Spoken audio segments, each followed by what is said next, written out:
महायुती सरकार सत्तेवरती येण्यामध्ये लाडक्या बहीण योजनेनंतर दुसरा महत्त्वाचा वाटा मानला जातोय तो ओबीसी मतांचा आणि राज्य मंत्रिमंडळाचा विस्तार झाल्यानंतर खरं तर अनेक ओबीसी आमदारांना मंत्रिपदाची संधी देण्यात आली आहे। मात्र ओबीसींचा चेहरा म्हणून जे नेते ओळखले जातात आत्तापर्यंत ते छगन भुजबळ आणि गोपीचंद पडळकर हे दोन नेते मात्र मंत्रिमंडळाच्या बाहेर राहिलेले आहेत। आपल्यासोबत लक्ष्मण हाके सर आहेत जे ओबीसी आंदोलनाचा गेल्या काही काळामध्ये चेहरा राहिलेले आहेत। ओबीसींना डावलले असं खरंच म्हणायचं? ओबीसींना डावलले असं म्हणता येणार नाही, कारण एका बाजूला धनंजय मुंडे, पंकजाताई मुंडे किंवा अनेक चेहरे मंत्रिमंडळामध्ये दिसत आहेत, परंतु ओबीसीचा व्हॉइस बनलेले, ओबीसीचा आवाज बनलेले, ओबीसी आरक्षणासंदर्भात ठाम भूमिका घेऊन रस्त्यावर उतरणारे आणि परत महायुतीच्या बाजूने आपल्याला उभं राहायचं आहे असं म्हणून भूमिका घेणाऱ्या माणसांना मंत्रिमंडळातून का डावललं जातं आहे, हा खरं तर ओबीसींच्या तरुणांच्या मनामध्ये हा प्रश्न पडलेला आहे। आणि मला कालपासून शेकडो कॉल येत आहेत। कोण आहेत ओबीसींचे चेहरे? म्हणजे फक्त छगन भुजबळ आणि गोपीचंद पडळकर हेच आहेत की काय? असं नाही मला म्हणायचं। ओबीसीचे चेहरे अनेक आहेत, पण ओबीसीचा आवाज बनू पाहणारे, ओबीसीच्या हक्क आणि अधिकाराची ठाम भूमिका घेणारी माणसं कुठं आहेत?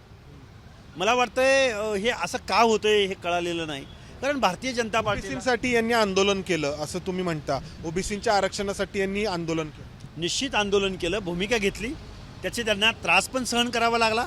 छगन भुजबळ पराभूत झाले पाहिजेत म्हणून या महाराष्ट्रामध्ये खूप मोठं षडयंत्र रचलं गेलं, परंतु तरीही जनतेने त्यांना निवडून दिलं असेल। आणि ओबीसीचे अनेक प्रश्न आहेत समोर। आमचं ओबीसींचं आरक्षणावरती जे काही गंडांतर आलं किंवा जे काही कुणबी दाखले मिळायला लागले ते कोणत्या कालावधीत मिळायला लागले? हे नेते सत्तेत असतानाच मिळायला लागले ना? हो, सत्तेत असतानाच मिळायला लागले, परंतु हे मिळाले नाही पाहिजेत म्हणून भूमिका घेणारे भुजबळच होते ना।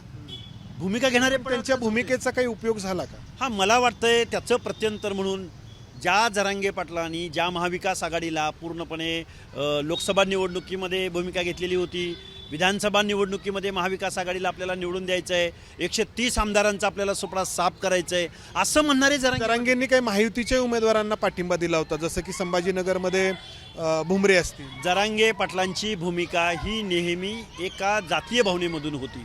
ओबीसीचे जेवढे चेहरे निवडून आले त्या चेहऱ्यांना पराभूत केलं पाहिजे ही भूमिका होती, ही जग जाहीर होती। तरीही इथल्या जनतेनं महायुतीच्या बाजूनं ठामपणे ओबीसीनी आपली भूमिका घेतली। ओबीसीच्या कुठल्याही तांड्यावर, वाड्यावर, वस्त्यावर, बलुतेदारांच्या तुम्ही कुठल्याही मोहल्ल्यामध्ये भाजपनं जावं आणि तिथलं जे मतदान आहे त्याचं संशोधन करावं, मग महायुतीच्या बाजूनं ठामपणे उभं राहणं आणि मग त्याची शिक्षा म्हणून भुजबळांना मंत्रिपदावरून डावलणं असो किंवा धनंजय मुंडेंना सुद्धा मंत्रिमंडळात येऊ नये यासाठी सुद्धा इथं षडयंत्र रचलं गेलं। मग धनंजय मुंडे साहेबांना, पंकजाताईंना मंत्रिमंडळात घेणं हे आम्ही समजू शकतो, पण भुजबळांना का डावललं? अजितदादा पवारांना आमचा सवाल आहे की तुम्ही 2.5 वर्ष मंत्रिपदासाठी असं म्हणताय, तर मग 2.5 वर्षाचा कालावधी तुम्ही उपमुख्यमंत्रीपदाचा भुजबळांना देणार आहात का? आणि तो देणार असेल तर पुढे येऊन सांगावं, आम्ही शांत बसू। बरं, तुम्हालाही मध्यंतरी मंत्रिपदाची तुमच्याही चर्चा होती, तुम्ही एक महत्त्वाची भूमिका पार पाडली होती। खरं तर मी ओबीसीचं ॲस्पिरेशन, आकांक्षा म्हणून मी ओबीसीला एक चांगलं महत्त्वाचं पद मिळावं, महत्त्वाचं मंत्रिपद मिळावं की जेणेकरून ओबीसीचे प्रश्न सोडवले जातील अशी मी एक भावना बोलून दाखवलेली होती, मी मागणी नव्हती केलेली। पण आमचं म्हणणं असं आहे की ओबीसी समोरचे अनेक प्रश्न आहेत। आज पंचायत राजमधलं गेलेलं आरक्षण पूर्ववत करणं हे खूप मोठं चॅलेंजिंग असणार आहे।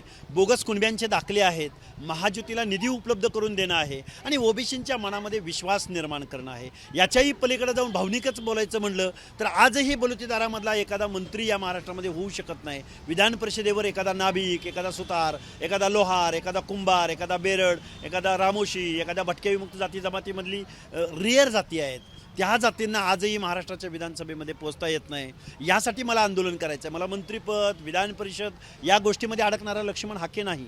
परत शेवटचा प्रश्न पण की भुजबळ आणि पडळकर हेच फक्त ओबीसींचे नेते आहेत का? म्हणजे हेच फक्त त्यांच्या समाजाचे चेहरे आहेत का? बाकी धनगर समाजातले पण काही नेते आता मंत्री बनलेले आहेत, माळी समाजातले काही आमदार आहेत जे मंत्री बनले। मला वाटतं हे टोटल महाराष्ट्राचे ओबीसीचे नेते होऊ शकत नाहीत।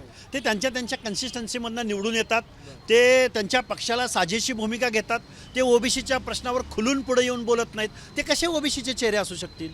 ते प्रोफेशनल राजकारण खेळतात, परंतु रिस्क घेऊन ओबीसीचा ही इथं ओबीसी अडचणीत आहे अशी भूमिका घेणाऱ्या माणसांना डावलण्यात येतंय. मला वाटतंय हा अजितदादा पवारांचा हा जातीवादी चेहरा महाराष्ट्राला दिसतोय. कारण त्यांना रोहित पवारांना मंत्रिपद द्यायचं आहे, त्यांना जयंत पाटलांना सांगली जिल्ह्यातून मंत्रिपद द्यायचं आहे, म्हणून पडळकरांना किंवा भुजबळांना डावललं जात पडळकर भाजपचे आहेत, अजितदादांचे नाही आहेत. पडळकरांचं मंत्रिपद अजितदादांनी रोखून धरलंय, काय म्हणायचं? असंच मला म्हणायचंय.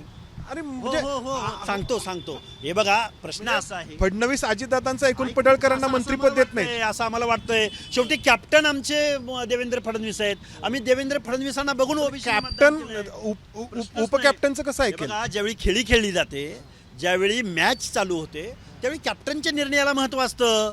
त्यामुळं तो कुठल्या ओरिसामधून आलाय का महाराष्ट्रामधून आलाय हे मायनर, या गोष्टी महत्त्वाच्या नसतात. कॅप्टननं डिसिजन घेणं. आम्ही आज देवेंद्र फडणवीसांना ओबीसींचा तारणहार समजतो आणि ओबीसींचा DNA जर आमचे देवेंद्र भाऊ फडणवीस असतील तर पडळकरांना का डावललं? धनगर दादांमुळे डावललं असं प्रश्नच नाही. कॅप्टनची जबाबदारी पार पाडली पाहिजे, सांगितलं पाहिजे आम्ही का डावललोय. आम्हाला ह्या प्रश्नांची उत्तर मिळालेली नाहीत. आम्ही देवेंद्र फडणवीसांवर प्रचंड विश्वास ठेवलेला आहे आणि त्यांनी त्या गोष्टीला पुढं यावं, सांगावं. कारण मीही त्यांना प्रचंड मानतो. मीही त्यांना सांगितलं होतं या महाराष्ट्रामध्ये हरियाणाचा दुप्पट पॅटर्न महाराष्ट्रात आहे, हे सांगणारं लक्ष्मण हाके आहे. त्यामुळे आम्हाला फडणवीस साहेबांनी आमच्या धनगर समाजाच्या ओबीसीमुळे महायुती सरकार म्हणजे लाडक्या बहीणचाही परिणाम असेल. पण या भाजपच्या अनेक एजन्सी आहेत संशोधन करणाऱ्या, अनेक सर्वे करणाऱ्या. त्यांना माझी विनंती आहे की आमच्या तांड्यावरून, वाड्यावरून, वस्त्यावरून, धनगरांच्या वाड्यावरून, मार्कडवाडी ही आंतरवली सराटी बनवायची होती शरदचंद्रजी पवारांना. तिथं जाऊन तिथं डिफेन्स करणारे गोपीचंद पडळकरच होते ना.